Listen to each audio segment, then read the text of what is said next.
Meeting of the Board of Education. This meeting is being televised live on AACPS TV and streamed on AACPS's YouTube channel. General information and protocols for the meeting are posted on the sign by the doorway as you enter the room, so please make sure you read those if you have not already done so. At this time, we'll have our invocation. O God, we pray to administer that which is just in all educational policies, being ever mindful of your guidance. Stir us to action with love, wisdom, and understanding. And now the Pledge of Allegiance.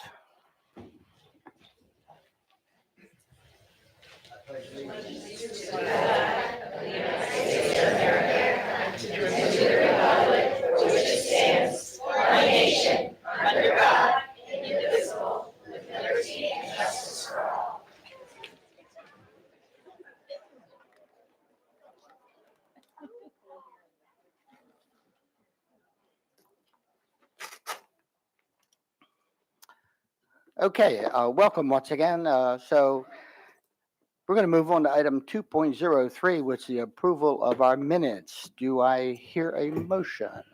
Motion to approve as written. Second. Second? Do you have consensus? Okay, we do have consensus. Item 2.04, establish agenda order. Do we have a motion? Motion to adopt as ordered. Second? Second. And consensus? Okay, thank you. So we're going to move on to item 2.05, and that is our PTA reflections.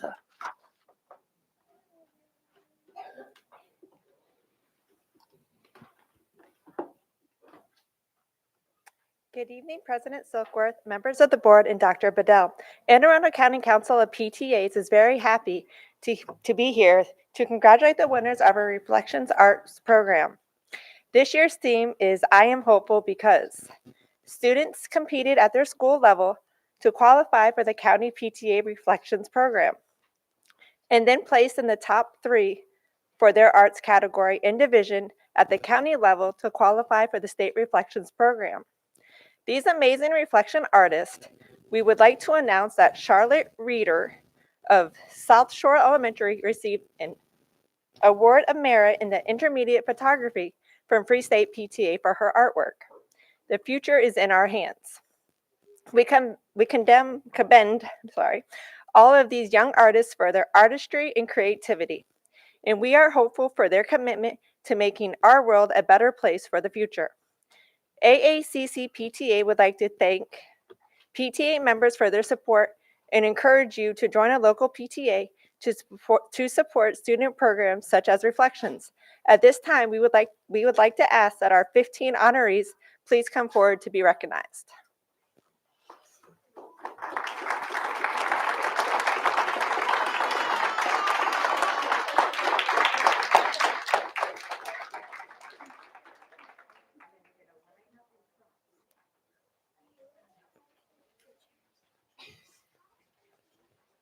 Rows. Okay, we're going to do 2 rows. So,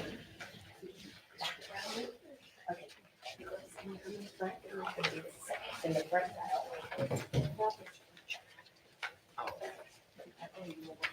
Gentlemen, if you go in back row.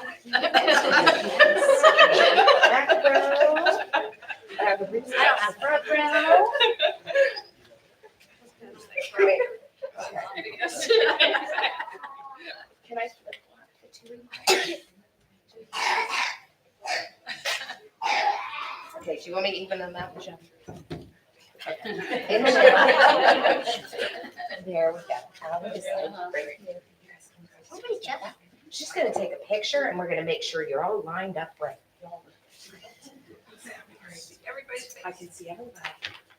Now swish. Back row, swish. It's good. Okay, scoot over just a little bit. There you go. Sometimes we have to unswish. Yeah. There you go. Perfect. Great. Let's take a couple.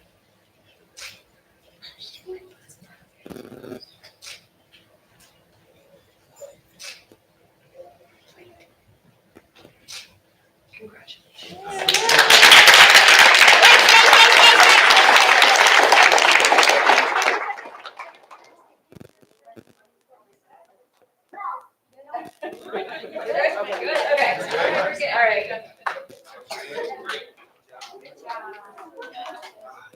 Yeah, you guys come on.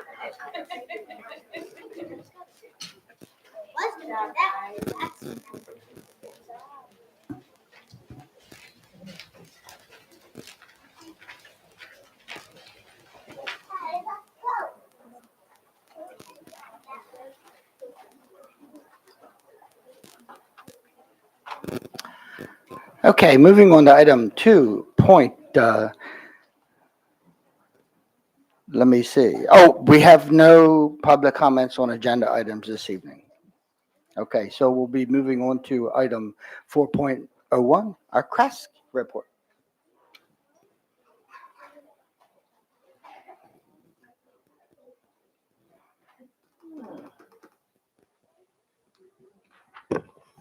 Hope you guys have a great night as you guys go, and congratulations once again. Good evening, President Silkworth, Vice President Frank, members of the board, and Dr. Bedell. My name is Michelle Fidel. I am a sophomore at Chesapeake High Schools, and I am very grateful to serve as CRAS Secretary of Education. From February 28th to March 1st, CRAS sent a delegation of 76 to the annual MASC convention in Ocean City. Delegates had the opportunity to attend workshops, hear from Logan Taylor, a motivational speaker, and vote on the finalists for the Maryland Student Member of the Board, along with the 2024 to 2025 MASC officers. Congrats to our newly elected state officers and MD State SMOB, Abraham Gadam from Wicomico County. We had such a blast and are thankful to our school SG advisors and Ms. Pellegrin for all their efforts in making this trip run smoothly. A huge congratulations to our outstanding SMOB finalists, Miguel Castaneda from Severna Park High School, Hafsa Hamdoui from Crofton High School, and Divine Kinesi from Glen Burnie High School. We are looking forward to learning more about them and their campaign platforms in the coming weeks. SMOB voter registration is now open through Monday, April 8th at 10 p.m. Look for these flyers at your school or talk to your SG advisors for details. The number of voting delegates cannot exceed 15% of your school's enrollment, so register early. On March 14th, the MASC Division 4 Committee hosted a division night open to all middle school students across the state. During the virtual meeting, we heard from our keynote speaker, MASC Second VP, Sia Jang, and had various workshops including High School 101, Study Smart, and Equity and Leadership Opportunities. I had the privilege to host and present a workshop along with Samira and Alina from the CRAS executive team. It was a successful event.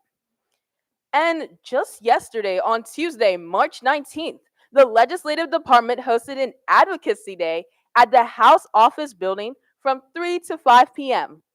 We met with multiple senators and delegates to talk about Senate Bill 909, House Bill 881, Innovative Scheduling Pilot Program, Senate Bill 762, Maryland Civic Excellence Program, and House Bill 004, Prohibition on Consideration of Legacy Preference. It was interesting to hear their perspectives on certain bills, the discussions happening within the committee, and share our ideas and ask questions. We had 18 students participate in this event, and thank you to our CRAS Legislative Department, chaired by Mara Babb, for preparing and hosting Advocacy Day.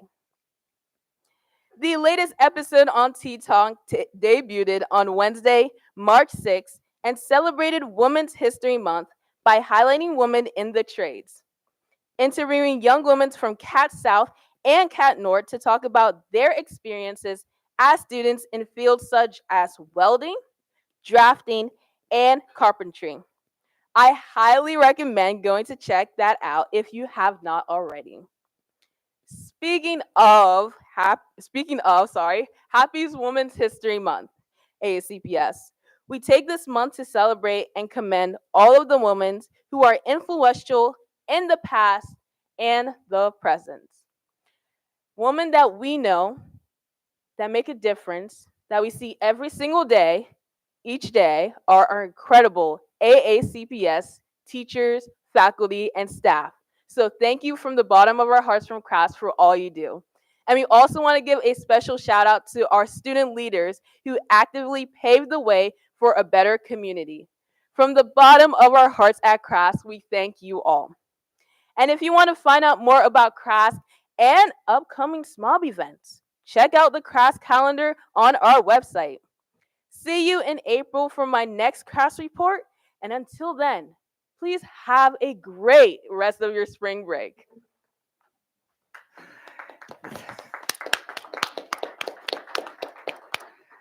Thank you so much.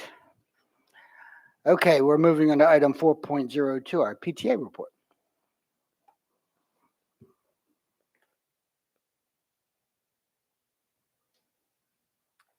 Good evening, President Silkworth, Dr. Bedell, board members, and guests. My name is Christine Crandall, President of the Anne Arundel County Council of PTAs.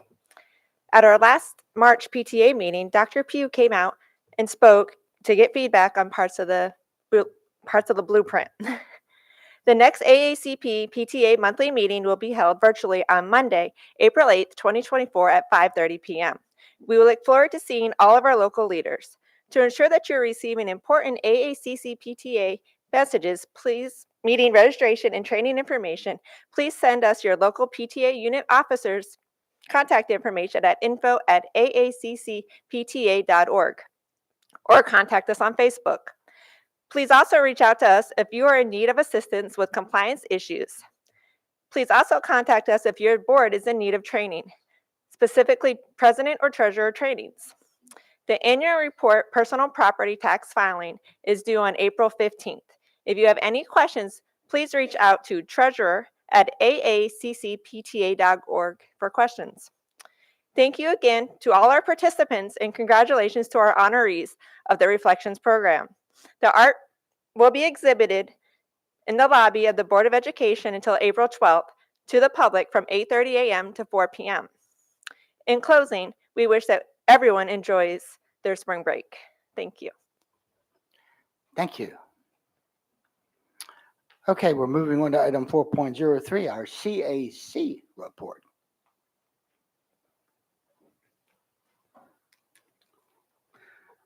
Good evening, President Silkworth, Vice President Frank, and members of the board, and Dr. Bedell. John Conmore here tonight, the chairman of the CAC. Happy to give our report. We met a week ago here in this building and had a live meeting. Unfortunately, for personal reasons, I was unable to attend. Therefore, our vice chairman, who you have heard a great deal from of late, Erica McFarland, will deliver tonight's report. Thank you. Thank you. Good evening. So we met and we had Shannon Pugh come give a presentation on Blueprint, and she gathered some feedback from us. So we were very appreciative that she was able to help explain things a little bit better to us. And then we divided out into groups, one for grading and one for use of personal electronic devices. And we had some great discussion in each group, and we gathered our thoughts on good parts of the policy, what could be worked on the policy, and any thoughts we had. So we have gathered that feedback. Leadership elections are coming up, so we reminded everyone to nominate for our leadership for next year. And our next meeting is May 13th. And we encourage, as vacancies come up, to please apply for this position, because it's a really great and valuable opportunity, and one where you really get to see how our school system operates. So thank you. Thank you. So we're moving on to item 4.04, the President's Report. I do have a few things this evening. On March the 14th, I had the opportunity, with many others, I believe, to listen to Dr. Bedell as he met with C4, I believe it was, and some others on the WBL radio station. I think it was about 30 minutes, as I recall. As always, Dr. Bedell did a great job representing Anne Arundel County school system and talking about our journey to greatness in light of the blueprint. So thank you so much, Dr. Bedell, for that. On March 15th, I had the opportunity, along with Dr. Tobin, to attend several student assemblies at Annapolis Middle School, where Dr. Bedell not only greeted, but he captivated several groups, our sixth graders at Annapolis Middle. This was just another shining example of the fine work that Dr. Bedell is doing here in Anne Arundel County, and I would like to take this opportunity to thank Annapolis Middle and, of course, the students at Annapolis Middle for their warm welcome for us. I have one other thing that I'm going to talk about, and this will lead in. I know Dr. Bedell is also going to talk about this, but I want to begin these comments by saying that we are absolutely proud of all of our student athletes in Anne Arundel County, all of our students in Anne Arundel County, our club members. There are so many great things happening in Anne Arundel County, and we are absolutely so proud of that. However, on Friday evening, I had the honor and the privilege to attend the Xfinity Center and a state championship contest between Northeast and St. Charles in Class 3 basketball. I would like to congratulate, again, everyone that participated in this, but I just have a few comments that I want to make. Nobody has been around high school sports in Anne Arundel County more than I have, because I've been around for quite a few years. And having said that, I think it was in 1966 when I was in high school. I was a cheerleader, by the way, folks. My brother and I, Ronald, we were cheerleaders, and Brooklyn Park had the honor and privilege to play for a state championship. In those days, it was Cole Fieldhouse. And I can just tell you, having been there, the experience is an unbelievable one. And unfortunately, far too many of our students in our schools across the country don't get to experience that. I also had the honor at Brooklyn Park. There were, in the 80s, there were, our girls basketball won 6 state titles out of 7 years. And so I was there. And so to be at the Xfinity Center on Friday to watch the Eagles win this championship was just an unbelievable experience. For the Eagles, there have been obstacles in your way for the past few years. We all know that. There were obstacles during the game that would have shut down any other group of players, coaches, and fans. when there were some questionable moments and there were some, the Eagles, the players, the coaches, the fans ignored that. The Eagle players played better basketball. Players and coaches never gave up. You did stumble, you did fall sometimes. However, when you were down by 12 with 4 minutes to go, I turned around and looked at the Eagle fans, and half of the Xfinity Center, more than half, was absolutely filled with Northeast fans. So there weren't many people in Northeast territory. Those fans, even when the Eagles were down by 12 and they lost possession, they continued to cheer in a positive manner. And I watched Coach O'Day, Roger O'Day, and I did coach basketball for quite a few years. So I watched him and I could see he was razor focused and he was confident. I learned later on that he told those young men, "We got this." And I also remember that some of the players said to themselves, "We've got this." They simply played the best basketball until the very end. They trusted one another. They believed in one another. And so I did say to them in an email, I said, you should savor the moments. And I know that they're doing that. They accomplished their goal. Yet they did more than that. No one will ever forget the true grit, the tenacity that Northeast showed Friday night. No one will ever forget also their resolve and the precious memories that they created during their journey will never be forgotten. As I said, many high school students absolutely never are able to have that experience. It was a wonderful experience. So congratulations to Northeast. We are absolutely so proud of the Eagles. So that concludes the president's report, and I hope I segue into you, Dr. Bedell. Yes, okay, yes. Thank you, Ms. Corkadell. Ms. Corkadell. Thank you. I just wanted to, because I know, I just wanted to do a shout out to both the staff for arranging and all of the award recipients at the 2024 AACPS Science and Engineering Award Ceremony on the 12th. Was hosted by Southern High School. Thank you guys so much for hosting. These are the most outstanding students I've seen. Their projects, I had a chance to visit some of theirs, and I know several other members did too that we reported on. So I thought it was fitting just to give them a congratulations. We got to find out who all the award recipients were. And originally I was going to bring the brochure that they give you after the award ceremony to call everybody out, but there were so many. And they were just so wonderful. And so I'm looking forward to some of the promising things that these young students are going to be doing.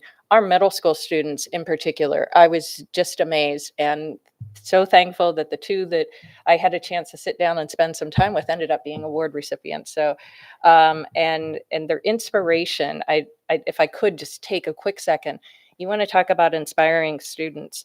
This student was on a social media site that her parents allow her to be on, and was reading a case where a student had to build himself a prosthetic for his hand to help him physically, that they could not fill that gap. Well, she went ahead and applied to get a scholarship to receive a free 3D printer and 3D printed out a prosthetic with new technology that included computer science and programming, that included this, and of course was one of our many multiple talented, but the inspiration that she acquired and how she did it and the compassion in her heart is the example of the motivation for so many of our innovative individuals, for our folks who are pursuing passions in sports and arts and creative ways, including our sciences. And then just lastly, at Unity Day yesterday was outstanding. I saw Dr. Tobin in the house, as well as Dr. Bedell gave wonderful remarks, but I do have to do a call out to our wonderful band teacher, Ms. Tamela Fiddick, got Dr. Bedell and I on a cowbell. And for two of the songs for the ceremony, we were jamming with the band. And you did very, very well. So lots of fun there and lots of great vibes on how we can stay united and improve our relationships with our community. Everybody had a great time celebrating all the things that is right with our community and all the potential that we could be. So thank you. And coincidentally, she inspired both of my students in the music. So it's great to see our talent still there, inspiring and mentoring so many of our great students. Thank you, President. Thank you, Ms. Corkadell. So seeing no more lights, we will move on to item 4.05, our superintendent's report.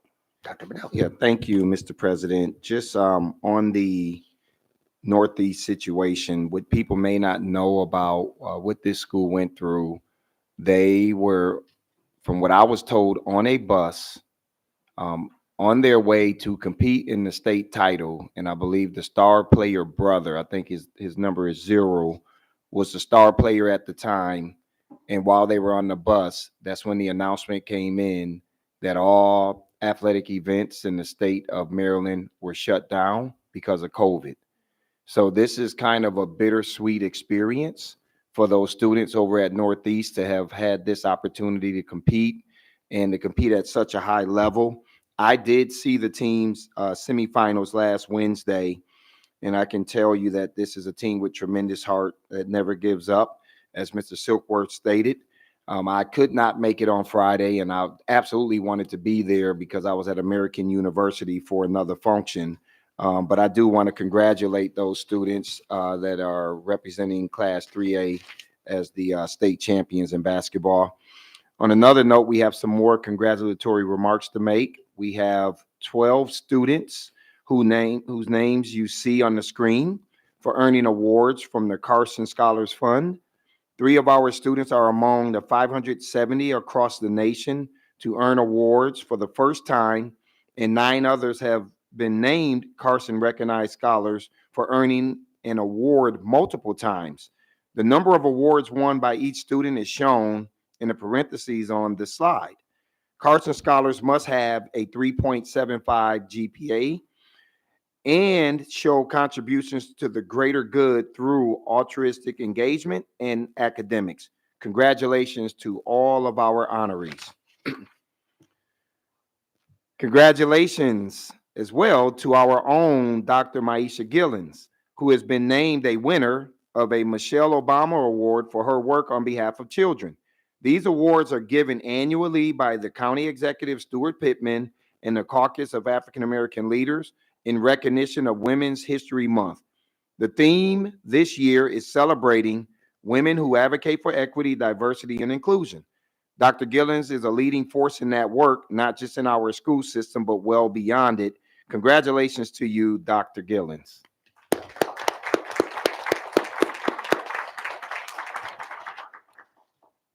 Congratulations as well to Severna Park High School graduate Jackson Merrill, who made his Major League Baseball debut this morning as the San Diego Padres opened the season against the Los Angeles Dodgers in Seoul, South Korea. Jackson is a 20-year-old rookie who started in center field for San Diego. Now, what's even more impressive than that is Jackson's mom, Jenny, teaches at Severna Park Elementary School and is a former AACPS Teacher of the Year. His dad, Josh, is a teacher in Arbutus. So congratulations.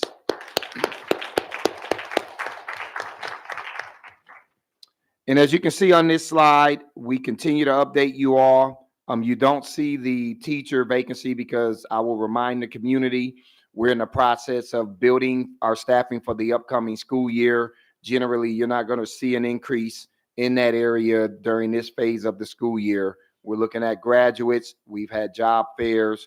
We have one of the largest attended job fairs in recent history, according to our HR department. So we expect to see some progress as we continue to do our recruitment efforts. But you can see the numbers in the other areas, and you can see the improvements in most of these areas compared to where we were last year at this time. So I'm proud of the work that we continue to do in this area and those departments that are leading those efforts. And then finally, no, make sure it's a finally. It's not a finally. Have one more after this. I want to remind everyone that we have 5 more sessions of our community conversation series upcoming over the next 2 months. The next one is April 16th at Northeast High School. That is the session we had to postpone so members of that community could see their team play in the state basketball playoffs. This is a great opportunity for everyone to spend an hour with our team discussing issues that are important to them. And you can see the other dates as articulated here on the screen. And then finally, next week is our Easter spring break week. And I think everyone is looking forward to getting some rest and some time away. Just as a reminder, all of our schools and offices will be closed from Monday, March 25th through Monday, April 1st. Offices will reopen and classes will resume for students on Tuesday, April 2nd.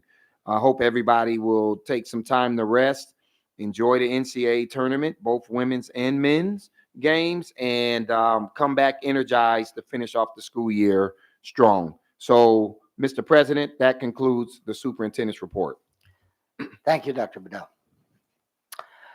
Okay, we're going to move on to item 5.01. We have a presentation, Virtual Academy, update and outcomes. Thank you, Mr. President. We have staff coming up, led by Pat Crane. Did I say that right? Okay, Mr. Crane, Pat, sorry. So he's going to come up and they're going to take us through an annual update on how we are performing with our virtual academy and the outcomes. So I'll pass it over to you all. Great, thank you. And good evening, President Silkworth, Vice President Frank, members of the board, and Dr. Bedell. For the record, my name is Pat Crane, Director of Educational Options and School Climate. And at this time, I'd like to take the opportunity for Ms. Drager to introduce herself. Good evening. I'm Lindsay Drager, the proud principal of AACPS Virtual Academy. Great, thanks. Tonight, we are excited to provide to you an update and overview of the AACPS Virtual Academy. We are thrilled that in the short 2.5 years that the VA has been in existence, Principal Lindsay Drager and her team have and continue to deliver a unique and innovative learning experience for students in grades 3 through 12. Before I turn it over to Ms. Drager, I'd like to recognize several colleagues who collaborated to develop, implement, and operate the only virtual school in the state of Maryland. First, though, I'd like to thank this board who approved this school back in June 2021, and to Dr. Bedell, who under his leadership and encouragement approved the first Virtual Academy in-person graduation last spring, as well as other in-person community events. Additionally, our colleagues in Advanced Studies and Programs, Mary Talar, Corey Perella, Sheila McEwen, all collaborated with the Office of Educational Options and School Climate to bring this school to fruition. At this time, I'd like to introduce Lindsay Drager, principal of the Virtual Academy. Lindsay has been with AACPS for 18 years. During this time, she was a teacher at Annapolis High School and Corker Middle School and was an assistant principal at Northeast Middle and Old Mill Middle North. Lindsay, all yours. Thank you. Again, I am Lindsay Drager, the principal of our Virtual Academy, and I am very excited to be before you this evening to have the opportunity to share more information about our school and all that we've been able to accomplish in our first 3 years of operation as we continue to work on fulfilling the vision we developed together as a school community to be a student-centered virtual school that meets the needs of all students, fosters a caring community, and develops student independence, exploration, and innovation. A little bit about our evolution begins with 2020-2021 and the school year there where plans were developed in AACPS and finalized to launch this new and innovative fully virtual school in AACPS with the idea that this new format for learning would provide an additional educational option for students throughout our school system. At the end of that school year in June 2021, MSDE officially approved the AACPS plan to open operations for a fully virtual school and granted us full accreditation for school number 4054, the AACPS Virtual Academy. I was then hired as the school's first principal that June of 2021 and worked to facilitate a very purposeful interview process for virtual teaching to hire each of our skilled staff members prior to our opening for the 21-22 school year. We are now in our 3rd year of operation.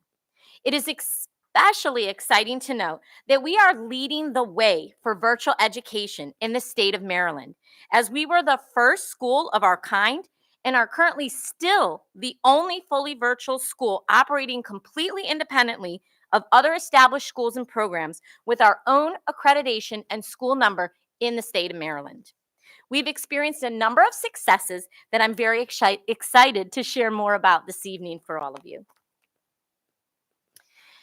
We serve students at the Virtual Academy in grades 3 through 12 and have a total student population this year of 427 students. Our demographic data, shown on the presentation screen, is representative of the student population throughout Anne Arundel County. However, you may notice the percentage of our students receiving specialized education services exceeds the district average, showing that we work to meet the needs and educate all learners. Our student population also represents each geographic cluster of schools within our district. However, we have the highest concentration of students from Glen Burnie, Meade, North County, and Old Mill clusters. Each day at the Virtual Academy, our students participate in live synchronous instruction through Google Meet from 8:30 a.m. to 3:18 p.m. with a midday break for lunch. Our students are on camera as a component of their participation and attendance to class and school, and they follow the same academic scheduling criteria as their brick and mortar peers in terms of their core academic and elective classes, and we follow AACPS curricula and assessment protocols. While we're a smaller school and we may not be able to offer every single course in the secondary programs of study, we offer a wide array of courses which fulfill student course enrollment requirements set forth by MSDE, including our high school students who complete the Maryland College Completer Pathway and earn their Maryland State Diploma after the 12th grade. Each week, we also offer social emotional learning opportunities for our students during their scheduled advisory periods in alignment with AACPS protocols. Our students have several academic coaching sessions also embedded within their weekly schedules, during which they receive small group individualized support from their teachers in order to support their academic success so that they thrive.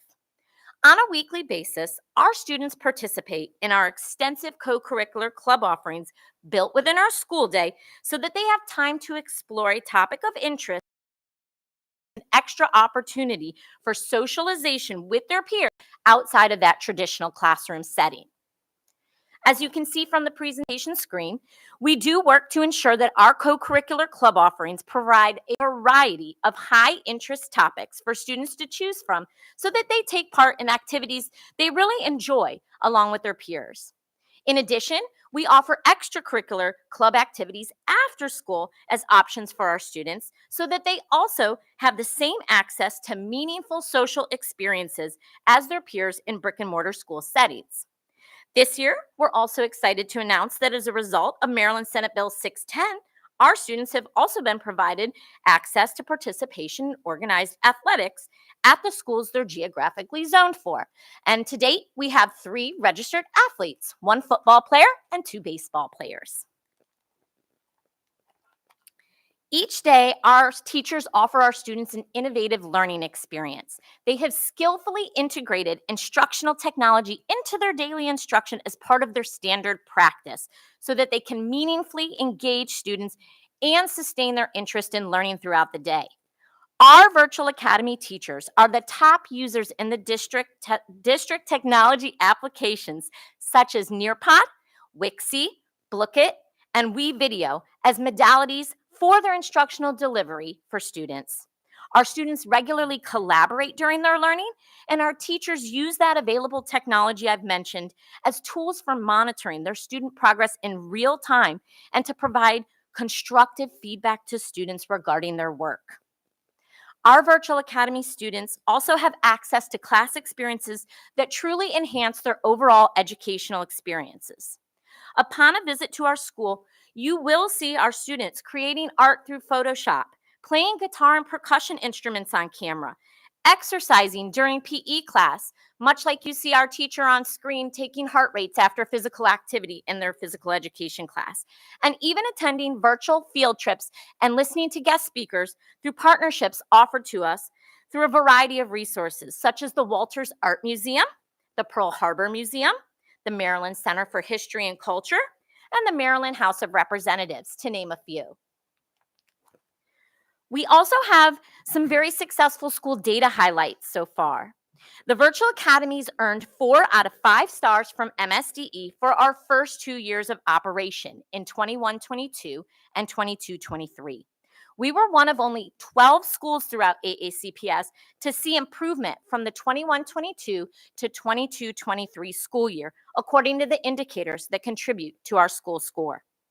We experienced academic growth among our students across grades 3 through 12 in English language arts, as well as growth in mathematics in our grades 6 through 12 students. All 3 levels at our school increased their percentile rankings when compared to schools at their level across the state of Maryland. Additionally, our MSDE school climate survey data is the highest within AACPS. Our student score averaged a 9.2 out of 10, while our educator score averaged 9.3 out of 10. Our students repeatedly indicate that they feel physically and emotionally safe at our school, and that relationships between students and teachers, as well as among the students, are extremely positive at our school, scoring 9.9 out of 10 in those categories. We also have an average rate of attendance of 90% and are currently the top-ranking school among AACPS secondary level schools in regard to limiting our chronic absenteeism among students. 94% of our students are passing all of their courses at the Virtual Academy, and we've maintained an 85 to 90% rate of return for students that choose to remain enrolled at our school each year since opening. Since opening, we also have our first 2 graduating classes with a 100% graduation rate, and we anticipate continuing that trend with our 3rd graduating class this May. We have 64 staff at our school at Virtual Academy, and each of our educators who teach in our classrooms are certified AACPS educators who are skilled at designing and implementing creative student supports that best fit unique learning needs and academic development. Their skill at utilizing the instructional technology available to us to maximize student learning, as well as their focus on continuously improving their instructional practice based on feedback provided to them, is positively impacting our Virtual Academy students that we serve each day, as evidenced by our positively growing data. I'm also very happy to report that in a time where teacher retention is a priority, our staff retention rate remains high each school year, and we've only replaced 4 of our original staff members in our first 3 years of operation. Our staff has earned a variety of prestigious honors. 10% are currently nationally board certified. 3 are doctorate level. 1 staff member is one of 2 national finalists for 2023 and the Presidential Award for Excellence in Mathematics and Science Teaching. And as principal, I was also recently awarded the Maryland School Counseling Association's Administrator of the Year Award. But what sets us apart is that we are more than a school at the Virtual Academy. We're an educational community. 93.1% of our students report they feel they belong when they're at our school, and 96.7% feel that their teachers truly care about them. Our parents continue to express that students who used to avoid or struggle in school are now looking forward to coming to school with us at the Virtual Academy each day and are thriving. They say that we're the most caring and supportive educators they've worked with and the most communicative school they've experienced.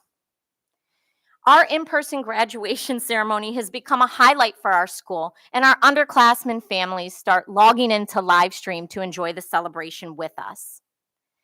Another exciting addition for us is this year, with Dr. Bedell's approval, we've begun to host seasonal in-person events for our community to gather together, which have resulted in over 200 families attending each time.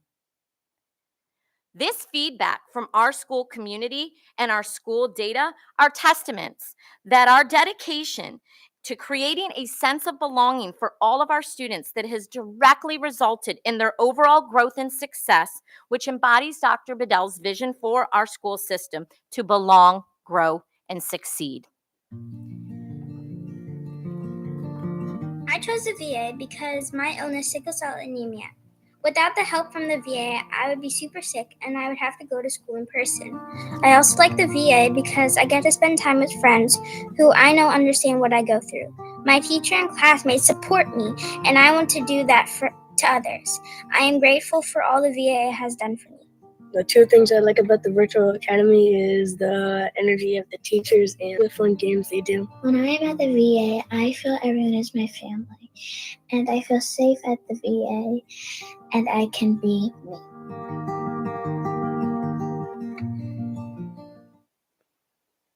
Our why every single day at the Virtual Academy is our students. And what better way to end our remarks about our school this evening than to hear from the voices of our students about what makes our school so special to them. Thank you for your time. It's been an honor to have had the opportunity to speak before you this evening about the school I'm so very proud to lead. Thank you.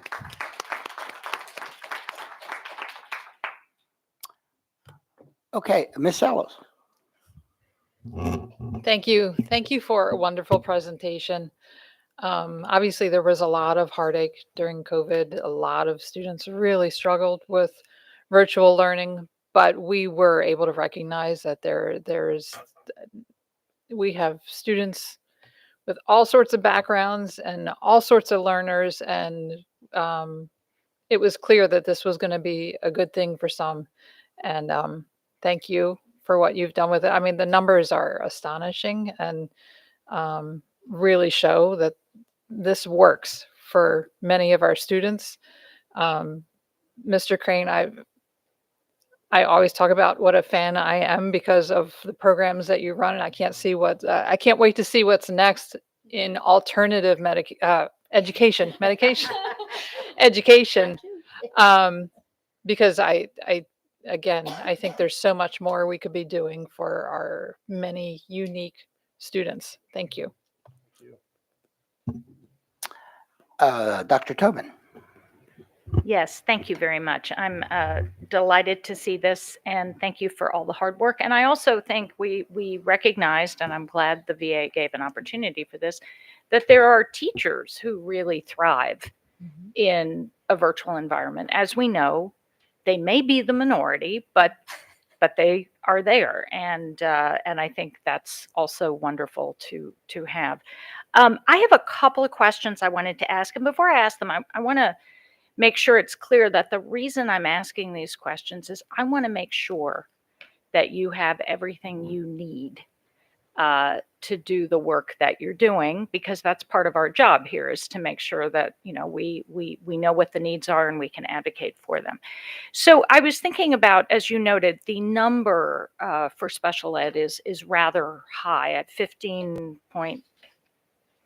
I forget. It's above 15%, as I recall. Yes, slightly above 15. Does that include IEPs and 504 numbers? So when we're breaking down the data like that, that would include just our students with IEPs. Okay.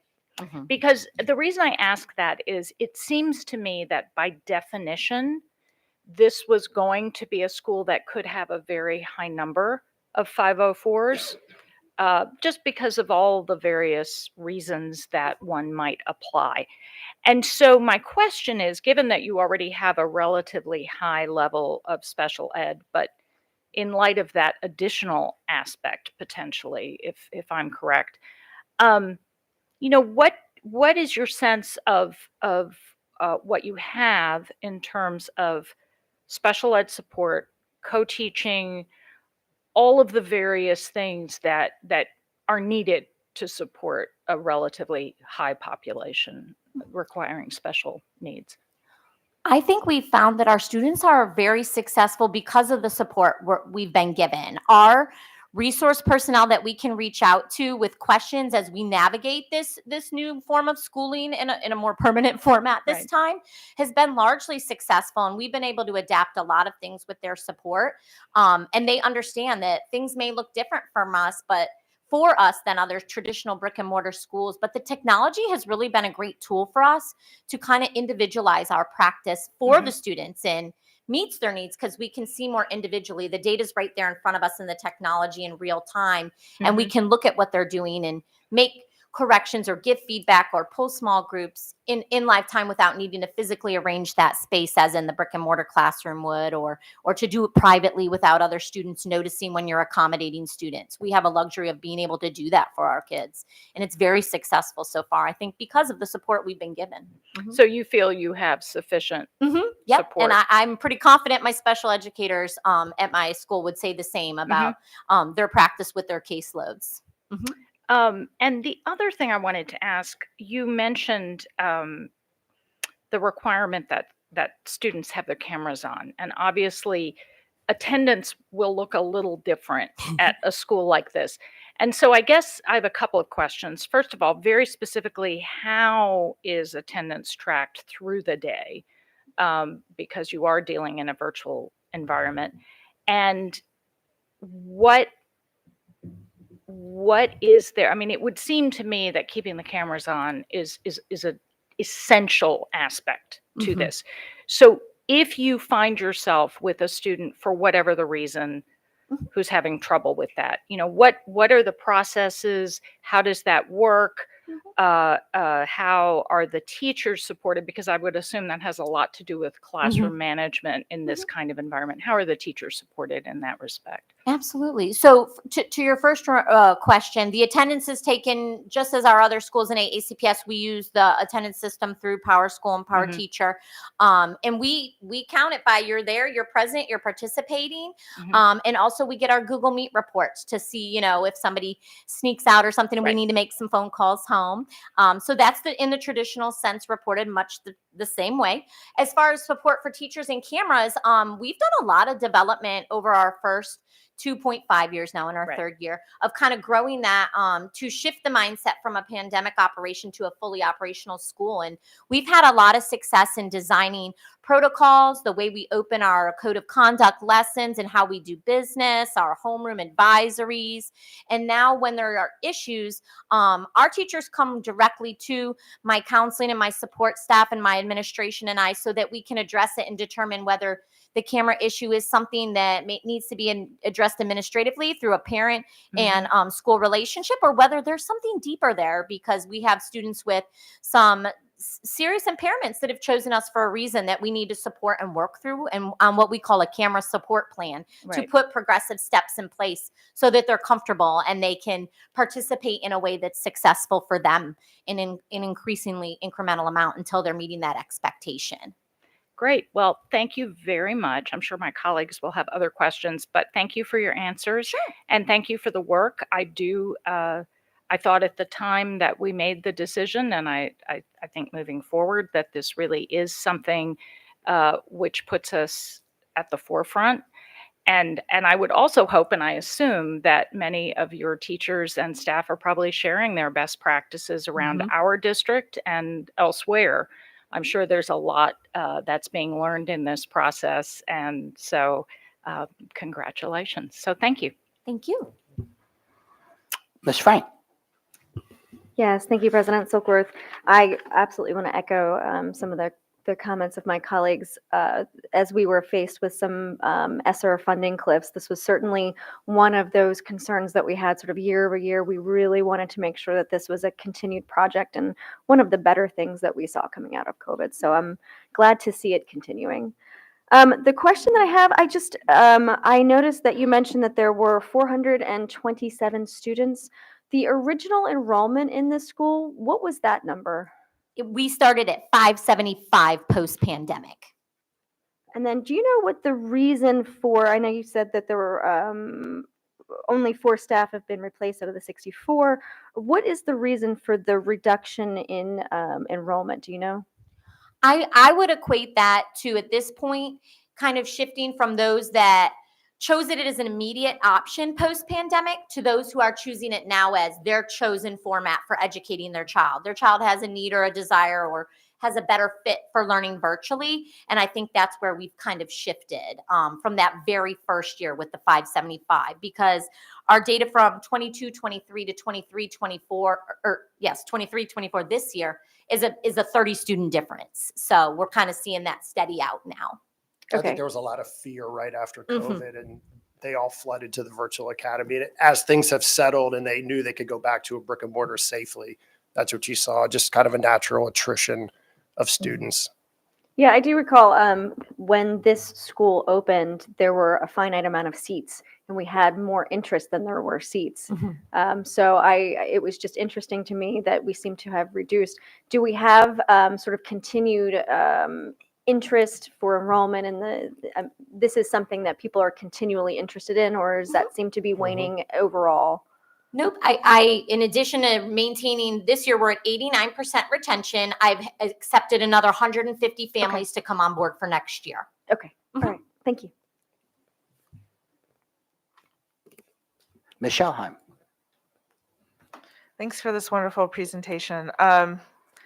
I'm really excited to hear that the community has a chance on the occasion to get together in person. I couldn't fathom how that would be replaced. Like nothing really replaces in-person interaction, and so like I'm just really glad to hear that that's happening. And that that the graduations are in person, because I think initially we were, if I recall, we were told that it wasn't going to be. The first one was The very virtual. first one. First Yeah. year. Yeah, and so I'm happy to see that. I'm also happy to see that even if it was done legislatively, that that some of the students are able to participate in athletics. Now, would the same hold for music or drama, or is it just athletics?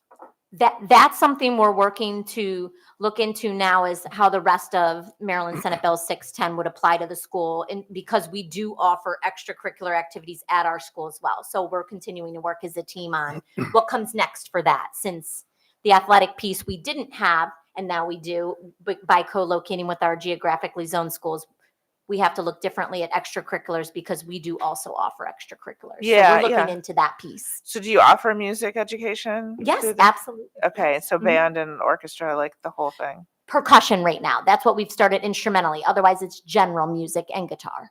Okay, all right. Thank you very much for the wonderful presentation. Thanks. Ms. Dent. So first of all, you're probably the most motivated principal I've met this year. So Thank you. So I love your energy. So my question is really about the fact that, a lot of mental health goes into being behind the computer all day long. So how do you cope with that with your children, especially those that are have learning disabilities and so forth? I think we've really thrived as a school community on becoming close-knit and having a very talented and experienced support staff. I spoke a lot this evening about my teaching staff, but I'm also very fortunate to have a group of talented counselors, a school psychologist, and school social worker who have those talents as well, and really have adapted their practice to kind of identify unique needs that you might not notice at first until you look deeper at the child and what they're bringing to the screen, per se, to school each day. And also something that's really important that each one of my staff members who came on board with us understand completely is that these students have chosen to be at home receiving their education virtually with us for a reason. And so we need to work to bring in that sense of community building in all that we do, whatever class they're in, whatever experience.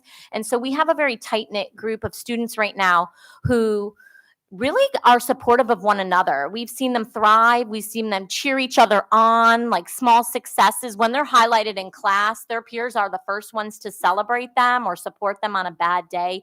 It's really something unique upon visiting our classes or looking at some of our small group counseling sessions and things like that when you experience some of our students in our school community. So you led right into my second question, which is about cyberbullying. And do you have a lot of that, or how do you cope with that? At our school, we really haven't seen a lot of that, but I do think because we set very strict parameters on what our technology is used for and how we interact with one another. And so that really hasn't become a concern for us at this point, and we have a very positive school community. It's very, very minimal and very easily addressed. And like I say, middle schoolers are middle schoolers wherever you go, and so sometimes they need that support and that counseling to have some restorative conversations and such to learn to interact. But they do well with it. They do very well. Yeah, well, thank you. Thank you very much for all you do. Thank you. Ms. Corkadam. Thank you for all that you are doing. So just one addition to my other colleagues' comments is concerning field trips. And so we know that when students interact in an environment, that is part of their inspiration of what they go on to do in their adult life. And we know that, students that require special instruction don't necessarily, even if their day-to-day is, that opportunity to interact in a career or professional environment or experience, Jug Bay, the Jug Bay or Arlington Echo experience, for example. I'm thinking of Arlington Echo and how we have those facilities set up in particular. I'm wondering if there's any plans to start to incorporate live field trips. I'm actually glad you asked because of Dr. Bedell's blessing to go ahead and move forward with in-person options for students. They do have that. And our students at the high school level just attended LitCon a few weeks ago for literature. Our 6th grade just attended Row Down Farms, sponsored by Arlington Echo as a part of their outdoor program. Our 4th grade is in the works of taking part in planning their trip for the 4th grade extended day outdoors at Arlington Echo. 7th and 8th grade are planning their Maryland science trip. We're really working on amplifying those experiences. So just exactly to your point, the students still get those options. If there's a health or a reason where they cannot attend, we understand, just as any in-person field trip, should a parent not be comfortable sending their child, but it's certainly an option. Well, when you reported that we experienced over 200 families attending the community event, that gave me an indicator that we may be ready to take that next step. Of course, I would like to see more field trips in general in all of our schools. I know that's something that we have cut back and have not fully restored quantitatively since COVID. So, but for these children especially, I think that would really help balance some of the things that my other colleagues have expressed. And I'm looking forward to seeing them continue to grow and thrive. Thank you very much. Thank you. So I would like to thank you for the presentation, very good presentation. And I would like to take the opportunity to thank everyone connected to the Virtual Academy. I know you have a great staff. I know that. I also know that you have great students. You're very unique. I can tell you that the graduation was a highlight. It's a very unique experience, particularly when there are some folks that are actually meeting together for the first time. And everyone may not necessarily understand that. And everyone may also not understand that actually there are some of our teachers that are teaching the Virtual Academy who in fact do not live in Anne Arundel County. But I just know that you really do have a great staff. I have somewhat of an advantage over some of my colleagues because I was able to teach virtually for a brief period of time. And so what did I learn when I taught virtually? As I always say, the relationship piece, building those relationships is the number one. That's the key. And to some extent, it becomes a little bit more challenging in the virtual environment. I can remember some of the staff members who talked about or asked me questions. Do you have trouble having kids come on camera? And my response was, well, I do have a few students where that's a challenge.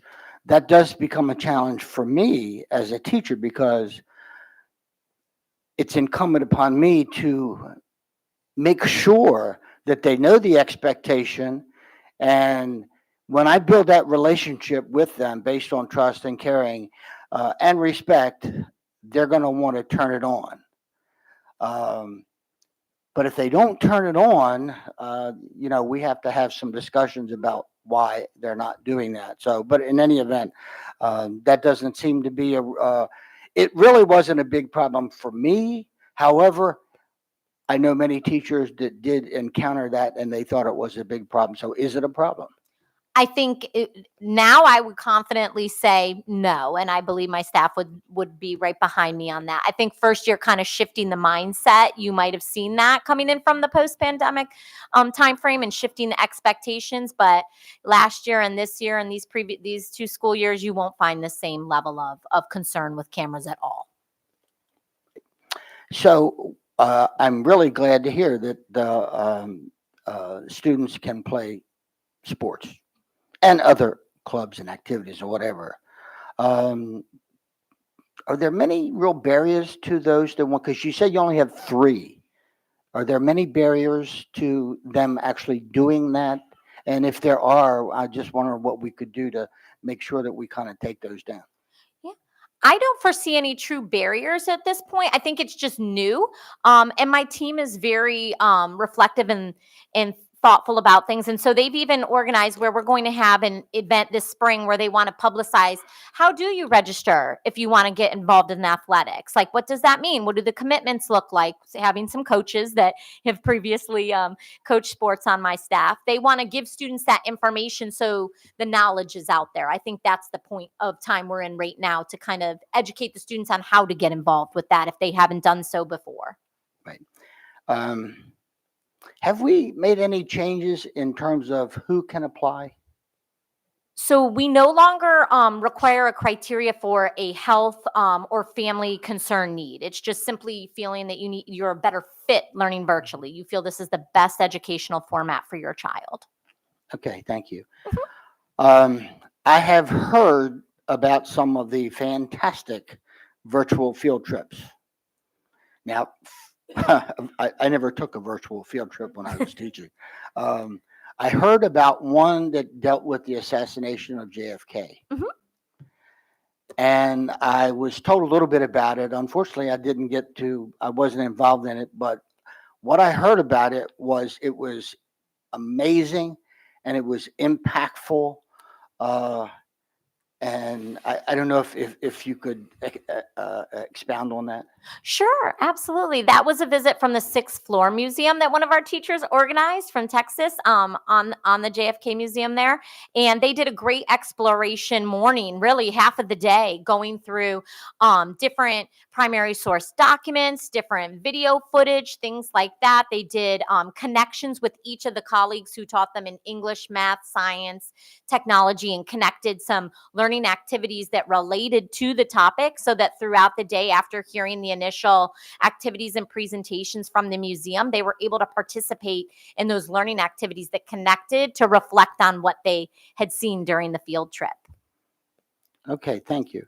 And I think maybe one final thing, and that is, so I heard the 427, but then I heard a few minutes ago you said that you signed up 150, I think it was. Yep, that's our acceptance for next year, correct. Okay, We've added so an additional we're kind of back 100. up to close to the 575. Can you tell me if you have any vision for where you would like, or where you think the virtual academy should go?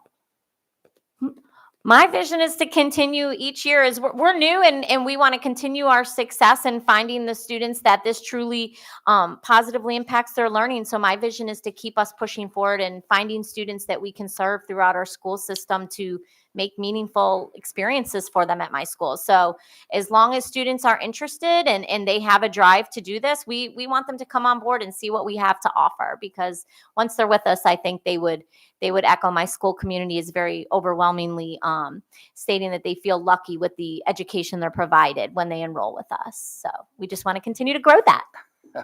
Thank you. Once again, thank you for the presentation, both of you. And all the teachers and students out there in the virtual academy, thank you so much. You're wonderful. Thank you. Thank you. Thank you. Okay, we're going to be moving on to some consent items. Do I have a motion to bundle? Motion to bundle items And a 6.01 to 6.06. Second. Okay, we have a motion to bundle in a second. Any discussion? Ms. Howe? Are you going to approve by consent or you're? I think we Oh, can do consensus. do we have consensus? We have consensus. We can do that. Thank you, Ms. Howe. Okay, Dr. Bedell. Thank you, Mr. President. The superintendent recommends that the Board of Education authorize the award of contracts under the consent items numbered 6.01 through 6.06. So moved. Second. Okay, we have a motion and a second. Any discussion? Ms. Howe? Ms. Corkadell? Aye. Ms. Schallheim? Aye. Ms. Dent? Aye. Mr. Lynn? Aye. Ms. Frank? Aye. Dr. Tobin? Aye. Ms. Ellis? Aye. Mr. Silkworth? Aye. Motion passes 8-0. Okay, we're moving on to item 7.01, administrative personnel appointments. Dr. Bedell. Mr. President, the superintendent recommends that the personnel listed on the attached sheet be promoted and or appointed as discussed in executive close. So moved. Second. Okay, we have a motion and a second. Any discussion? Ms. Howe? Ms. Corkadell? Aye. Ms. Schallheim? Aye. Ms. Dent? Aye. Mr. Lynn? Aye. Ms. Frank? Aye. Dr. Tobin? Aye. Ms. Ellis? Aye. Mr. Silkworth? Aye. Motion passes 8-0. Item 7.02, policy revision, first reading, reporting crimes and delinquent acts, code KFB. Thank you, Mr. President. For this presentation of this first reading of policy code KFB, we will have Grace Wilson, who will take us through this. Good evening, President Silkworth, Vice President Frank, members of the board, and Dr. Bedell. For the record, I'm Grace Wilson, Legislative and Policy Specialist. Policy KFB, Reporting Crimes and Delinquent Acts, is before you this evening on first reading. The policy is being recommended for reissuance by staff. Policy KFB, previously Policy 505.02, was last revised December 6th, 1989, and was rescinded by the board in July of 2018. Staff believes it's important to reissue this policy to ensure compliance with COMAR 13A 080115, which requires school officials to promptly report to law enforcement any delinquent acts coming to their attention, whether occurring on or away from school, and to provide notice to student, staff, and families that there are instances when school staff are required to break confidentiality and make a report to law enforcement.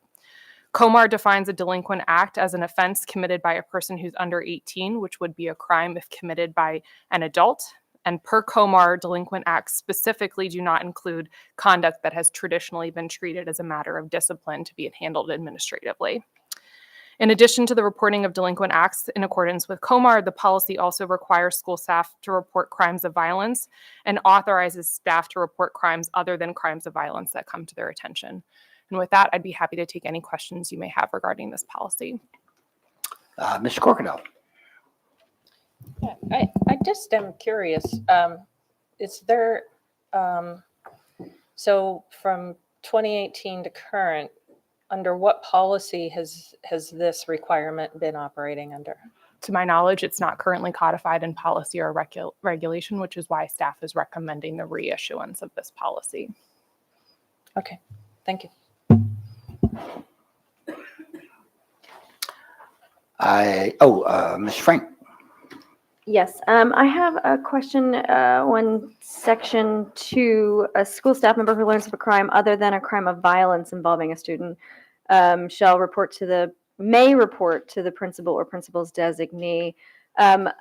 Is it because a crime of violence is supposed to have an immediate police response, or what is the purpose of that sentence? Crime of violence are the crimes that are law enforcement is required to report to us as a reportable offense. So by requiring that we report the crime of violence back, we're just making sure that those ends of the school law enforcement communication line are tied up. But in this case, we're authorizing staff. We felt it was important to give staff discretion if another crime other than a crime of violence comes to their attention to either report it or not report it at their discretion.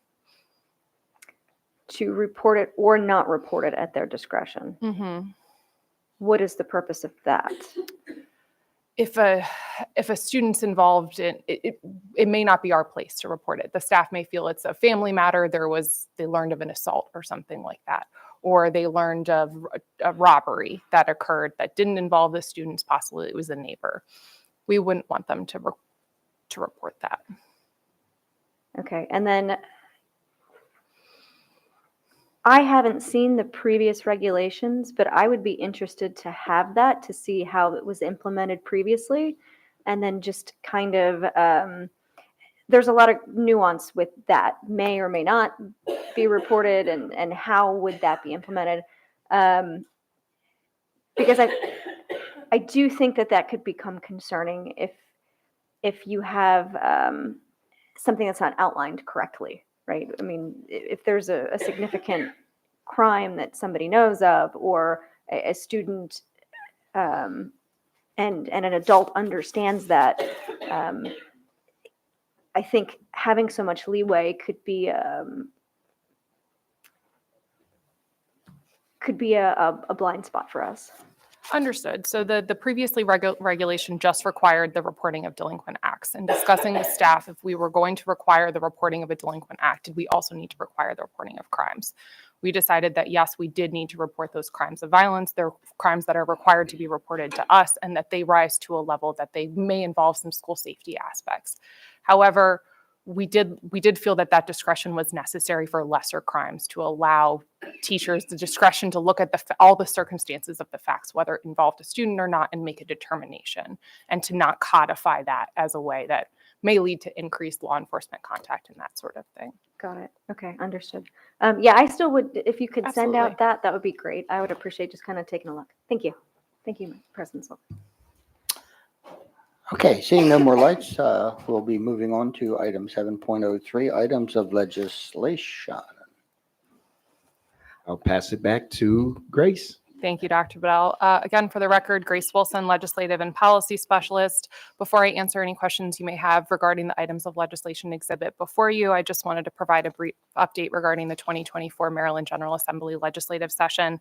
The crossover date was this past Monday. This is the date by which each chamber is required to send the other chamber the bills they intend to pass favorably.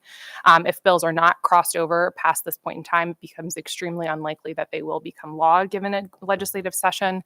And I did want to share that unfortunately our priority bill, House Bill 881 and Senate Bill 909, which would have authorized you as a county board to institute an innovative scheduling pilot program here in Anne Arundel County, was not reported on favorably by either chamber, and therefore it is extremely unlikely to pass this session. And with that, I'd be happy to take any questions you may have regarding the items of legislation exhibit and the positions I've recommended. Ms. Shahan. I just wanted to say thank you for your work and attempting to get our priority bill, House Bill 881, Senate Bill 909 passed. It's disappointing for all of us and for you, I'm sure, as well. And I just hope that the Maryland General Assembly knows that we're not deterred, and that sometimes these things take a few years to pass, and we will be back next year.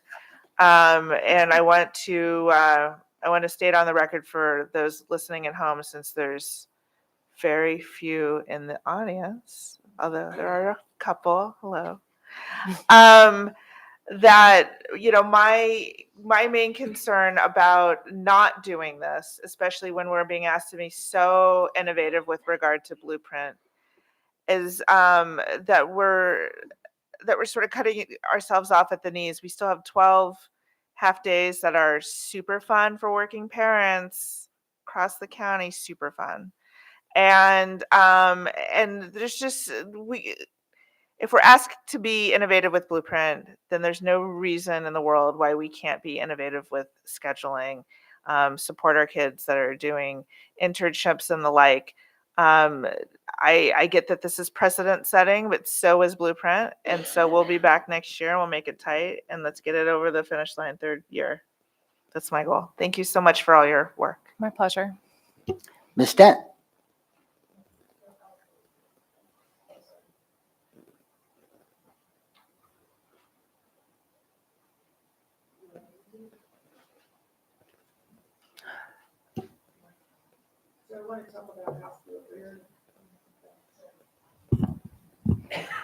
How about now? Yep. Okay. So I want to talk about House Bill 1395. It's not on the list, but I want to cover that. So the question that I had, it was said that the bill was, that the amendments, I missed the earlier conversation about it, but that the amendments was not supported or was not submitted. Is that accurate?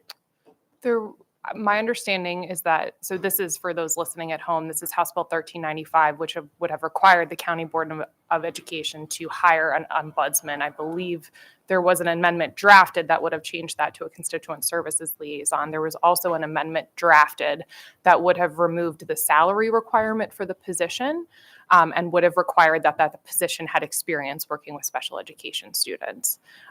To my knowledge, those amendments were never considered in any fashion. They were never considered by the House delegation, where they could have been adopted into the delegation's favorable with amendments report or the bill, and they were certainly never considered by the committee. The only reason I have this question is because it's been an ongoing conversation about whether the position was ombudsman's or whether it was going to be constituency services. And so I asked a question in that I wanted to make sure that we had an opportunity to take a look at the amendments as a board. And I don't know if the board members have had an opportunity to take a look at it. But I thought that the opposition was because of the ombudsman position and the salary that was capped, but not so much that we didn't want to take a look at it at all.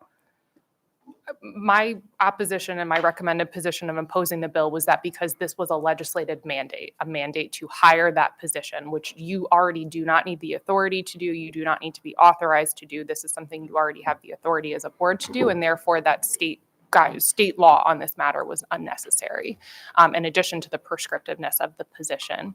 But we did submit testimony on the bill when it was originally considered by the delegation and what was considered by the committee, but the bill has not come back to the delegation with these amendments for us to have another opportunity to review them and weigh in on the bill. Okay, so the process is for the delegation to come back to us with the recommended amendments? Yes, but as I noted with House Bill 881, crossover was Monday. So at this point, the bill is extremely unlikely to pass, considering it does not have a delegation support for the bill, and it's a local bill, it would require one, and it has not had a favorable committee report. So that's not what I'm getting. That's why I'm asking the question. Okay. I just want to make, because I'm also being told that it's not required for crossover. So you're certainly right. They can vote to waive their own rules. Right, that's what I'm saying. So it's not a requirement. They can certainly do it. So I guess the question for me, though, is as board members, the board opposes it. Is that accurate? Mm-hmm. Okay.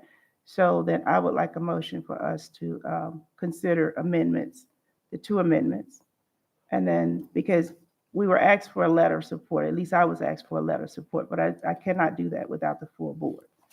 And so what I asked the individual that asked me to come back to the board, which was my delegate, let's go back to the board, because I certainly am not going to be in opposition, but I want to make sure that the full board had the information about what was going on with House Bill 1395. And so as it stands, the conversation between the delegates and the delegation has been, and the committee, and the education committee, who is in my district, has asked that, what is the board position on House Bill 1395? And that they had not been in any more communication with them other than we oppose it flat out, and that was it. So they made two amendments. And I certainly hadn't seen the amendments, and I didn't think the whole board had saw the amendments. So I really wanted us to bring that back up so that we can get that voted on, considered. And I know that Ms. Howell has sent those amendments out. And so I think that I would recommend that we do that formally. Yeah, she sent it out about 10 minutes ago. So, Mr. President, I would just ask that we take a look at the amendments and then we vote on them. And then if we oppose the bill as a board, that's one thing. But I want to do my due diligence and respond back to the delegate and let them know that we oppose the bill, or that we did not secure enough votes to give the letter of support. Okay, I will just state that based on my reading of the amendments, I would not change my recommended position to the board on this bill for the reasons I stated about this being a legislative mandate. Understood. Okay, can we maybe once again repeat what there are two amendments? Yes, too. What were the two amendments so that this board would know that? Now, I do have two additional lights. Would you like me to read the amendment? Well, yeah. Read the amendments, please. I will say there's not a concise way to read these amendments, so I will summarize them Fine, for the that's board. fine. The bill strikes the term ombudsman throughout the bill and substitutes constituent service liaison. And it requires that the person hired by the board for this position have experience working in special education before being hired. And it removes the $120,000 salary requirement and substitutes the term compensation set by the county board. Okay. But the bill still requires that you as a board hire and negotiate terms for a constituent services liaison. Correct. So do we have a motion that we're, do I hear a motion from someone? I could offer. Well, I have two additional lights here. I'm not sure who was first, so let's hear from Ms. Ellis, then Dr. Tobin. I could offer one if Ms. Dent, you were not. Yeah, I don't have a problem with it. Excuse me? I don't have a problem with the motion because the committee is waiting for a response. So I would make a motion that the Amendment 1, which is to strike ombudsman and constituency services. And then part 2 of that is to remove the salary cap of $120,000 and substitute to be set by the county board.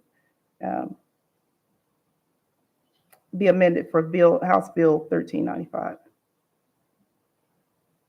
So the motion is for this board to recommend adoption of those amendments, Those two from my amendments. understanding. No, to vote Right. on whether we are going to Change adopt. our position That's to different. support with amendments. That is Well- correct. So, because this is a support with amendments. It's not changing the position. It's We can't vote on another body. right. We're not changing. That's what I said. We're not changing the position. Ms. Well, we Dent, are I- changing the position. Well, I think what this is asking for us is to reconsider our position based upon the amendments that Right, have that's what I been said. put forth. And so. Well, that's it- what I meant to say. So I really don't need the ad-lib right now, okay? I'm just trying to understand where you want to go. So I would like for the board to consider these two amendments and reconsider our position on House Bill 1395. And if we do consider that amendment, then we provide a letter of support to the delegation as requested by the Education Committee. Second. Okay, so we have a motion to reconsider House Bill 1395 as amended based upon what Ms. Wilson said to us. So I see a couple lights, Ms. Ellis. Oh, no, excuse me, Dr. Tobin, then Ms. Ellis. Thank you. Thank you, Ms. Wilson. So I want to say I genuinely believe that this is a very well-intentioned bill. I think our delegation is trying to do something that they have seen as a necessary issue, and I'm well aware that they have heard from their constituents at times some frustration that we do not have constituent services staff. That being said, I don't think and sort of try and end round our local funding authorities is the right way to do this. Because that's in effect what's happening. We've had it in our budget. The county executive and the county council have not seen fit to fund it. But at the end of the day, that is their job to make that decision. I will say also, I think the appearance can be a little unseemly if it looks as though this board is prepared to bend its consistency with regard to concerns about these kinds of mandates when it comes to our own staff. I just don't think that's appropriate. I understand people's frustration.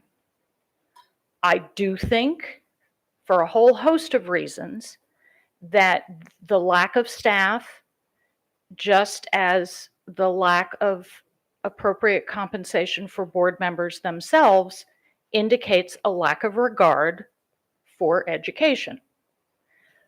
But to swoop in and do it this way isn't going to solve the real issue, in my view.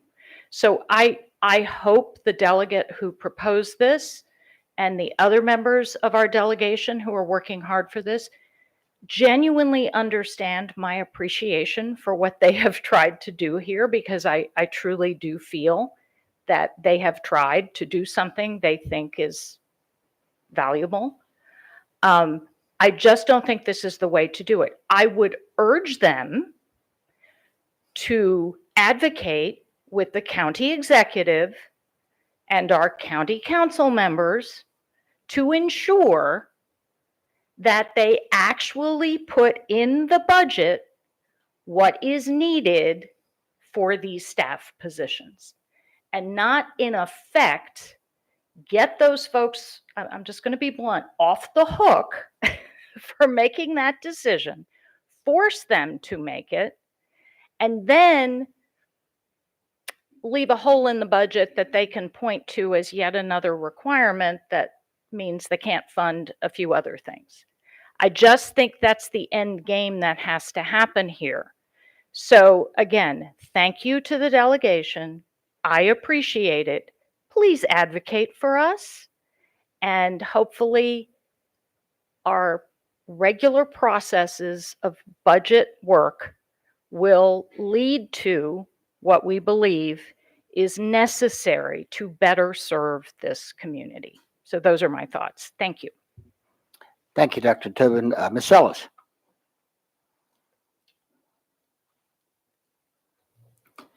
Thank you.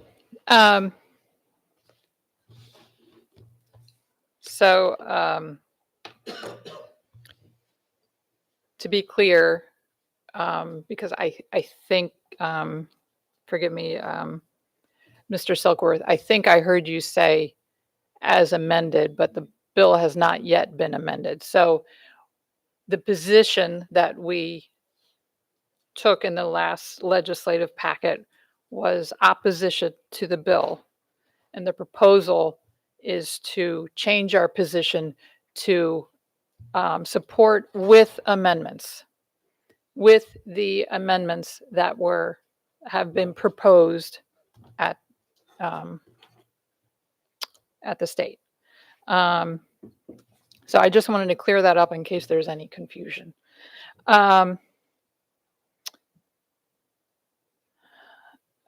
You know, I listened to Dr. Tobin's comments, and I understand, you know, that logic.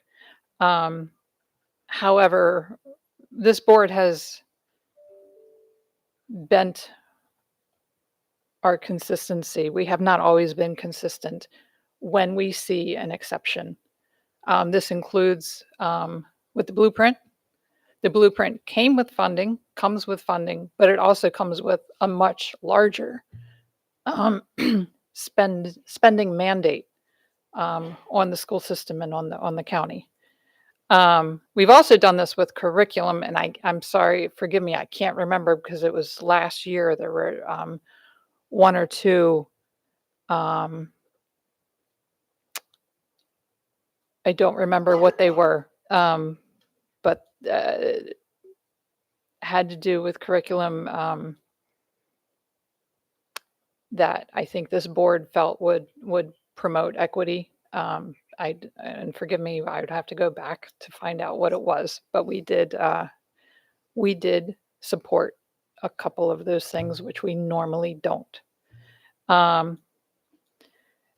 That being said, this board has already voted on this position, constituency services, as a priority in our budget 2 years in a row now.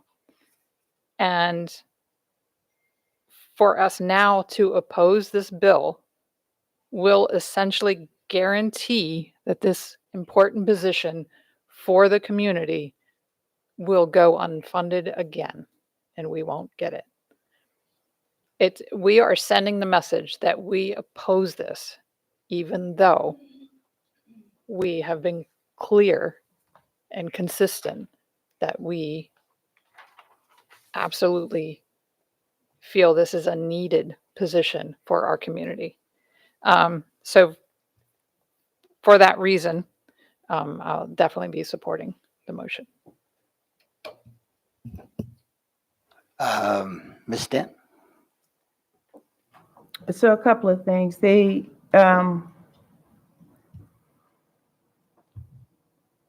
Positions that we hold here as elected officials, they require a lot of time, require a lot of energy, require a lot of work to be put in.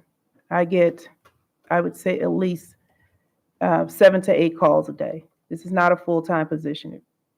So the pay say, let me put it like that.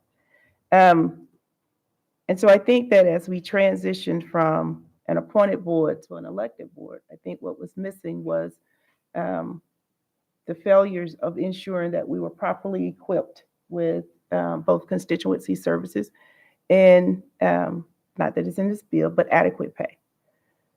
So I'm not so sure that the board in and of itself, voices are consistently heard about the need for an ombudsman, a need for constituent service. And I hear you in loud and clear, Dr. Tobin, about mandates from outside. But what my concern continues to be is when people ask me, how can I help? The goal is to make sure that we're the best board that we can be for the Anne Arundel County Public School System.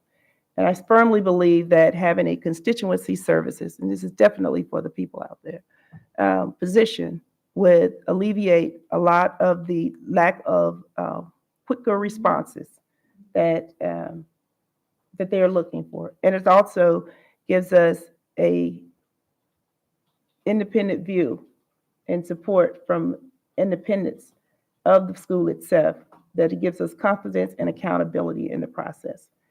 I don't advocate for one moment for the state or any other outside source to try to influence the decision of the board, but I do appreciate the support of the delegation and the education committee to try to help us get this through the process, not only through the county, but to the board at large, that the need for us to do this is imperative. And I do strongly support us getting a constituency services. I am in support of striking out the ombudsman because I want to call it what it is. It's a constituency services. It's outreach to make sure that the voices of the communities are being heard and that they're being responded to. And I like the consistency that everyone knows what constituency services is. So I do support the amendments, and I would ask that the board consider support them as well. Dr. Tobin.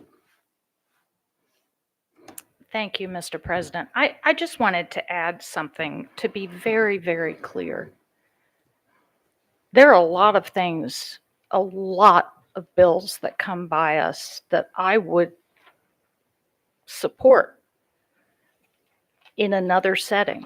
I happen to think everybody should learn about the Holocaust, but I do not support a bill that mandates what we teach, because I know where that leads.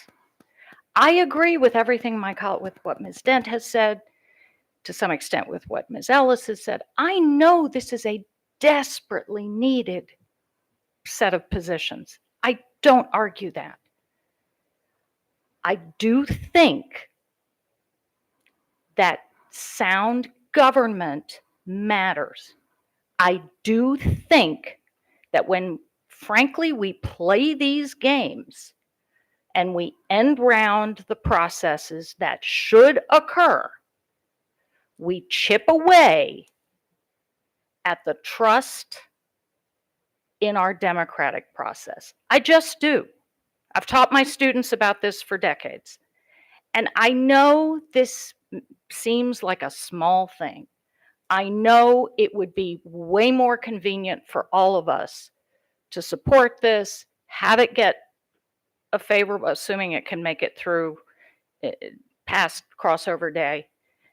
Trust me, I want it too. But there are principles at work here, and I confess I don't agree with the analogy of a piece of legislation like the blueprint. I think we are talking about something very, very different there. And I feel very strongly that our local funding authorities who bear responsibility for this have to do their job or turn around to their constituents and explain why they're not doing their job. And so I remain not in support of this bill. I will oppose it because I think there are bigger issues at stake here. Thank you. Thank you, Dr. Tobin. So I also have concerns about the mandate. I also hear everything that my colleagues have said. I think that this, whatever you call it, ombudsman, constituency service position is absolutely necessary for our kids. We put it in the budget.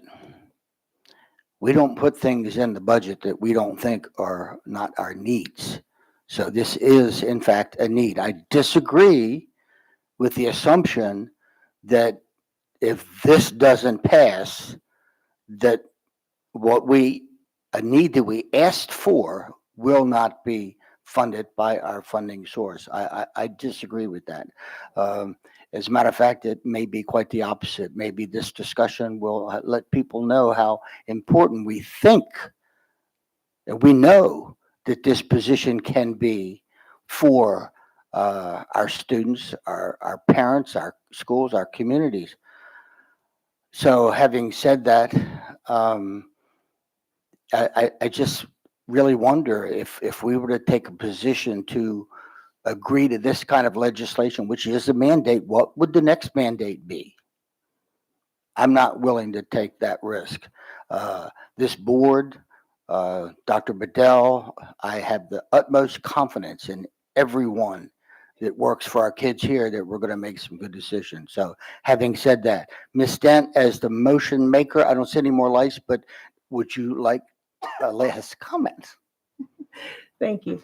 So I do appreciate the delegation not only considering the legislation. I appreciate that they also wanted us to take a look as a board to see what they can do to support us in our positions. I think strongly that the amendments, I don't think it does either way. I don't think it creates a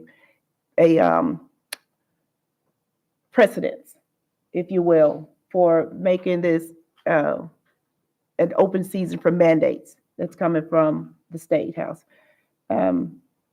This was something that was done out of necessity. It is something that we struggle with on a daily basis with those of us with full-time jobs of trying to respond to the constituents that's in our districts.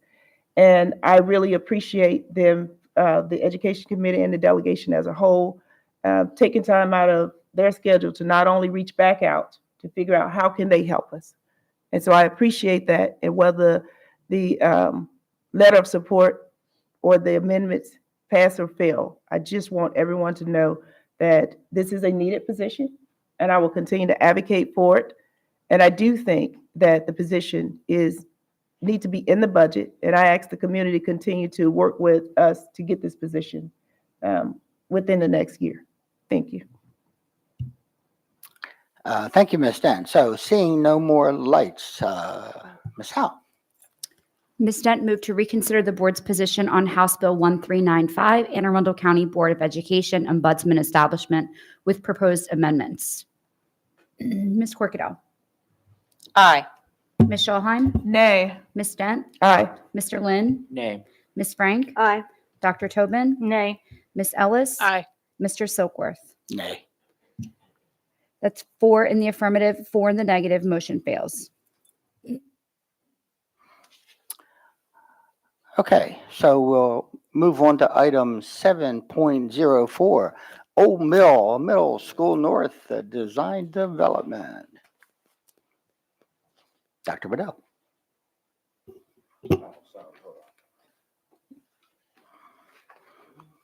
That took a minute, I'm sorry. The superintendent recommends approval of the Old Mill Middle School North Design Development. So moved. Second. Okay, we have a motion and a second. Any discussion? Ms. Howe?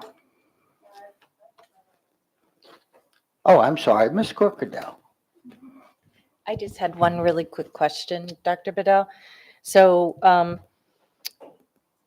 I know that, you know, a lot of these programs, we've got to, you know, we're working with the state in its funding, not just our county. Are we good to go with this thus far, or are we, I mean, are we still on track with our projects post? Yeah, I don't know if you want to weigh in on this. I don't want to give an inappropriate answer, but I mean, part of me feels like the answer is yes, if we are still asking you all to take action, but let me bring the experts up here. Well, correct, but I Yeah. just want to make sure that if our community needs to be advocating for something that they Okay, are. sure thing. Good evening, everyone. Bill Heiser, Chief Operating Officer. Kyle Ruff, Director of Facilities. So we have a good plan in place. I'll let Mr. Roof kind of give a little bit more detail in terms of where we are right now.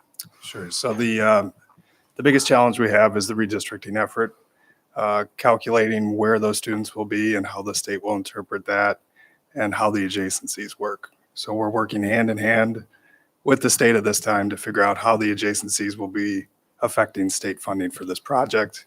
It's continuing to move forward for design, and we're evaluating the construction schedule. Sounds good, thank you. No, I just want to make sure, because, you know, we do things like major redistrictings in order to meet our obligation to the state so that we can be good stewards of our facilities. I would hope that we would not be penalized as such, because I know there's a lot of changes. There's capacity changes that the county had adopted that we have to honor in addition to, as it relates to some of those impacts, tertiary and in the future. And the formula is still not 100% of the new blueprint. Like, we're in those transition years. And so, but thank you so very much for that. I'm looking forward to the new school and our redesign efforts. And so keep us posted, because I'm sure our community is very excited for that and would seize an opportunity to help support it if the need arises. No further questions. Thank you. Thank you, Ms. Corkadell. Thank you, gentlemen. Seeing no more lights, Ms. Howe. Ms. Corkadell? Aye. Ms. Schulheim? Aye. Ms. Dent? Aye. Mr. Lynn? Aye. Ms. Frank? Aye. Dr. Tobin? Aye. Ms. Ellis? Aye. Mr. Silkworth? Aye. Motion passes 8-0. Okay, item 8.01, review item, monthly financial status report. Any comments, concerns? None.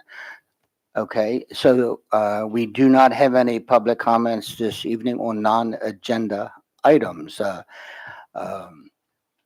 So just a couple announcements. Our next board meeting will be on Wednesday, April the 3rd, at 12 p.m. meeting. Policy committee will be meeting on Tuesday, April the 2nd, virtual meeting at 3 o'clock. And of course, we all know that next week is spring break. So the best spring break for everyone. We all kind of need that break. Do I have a motion? Move to adjourn. Second. Second. Okay, thank you. Thanks, Joe.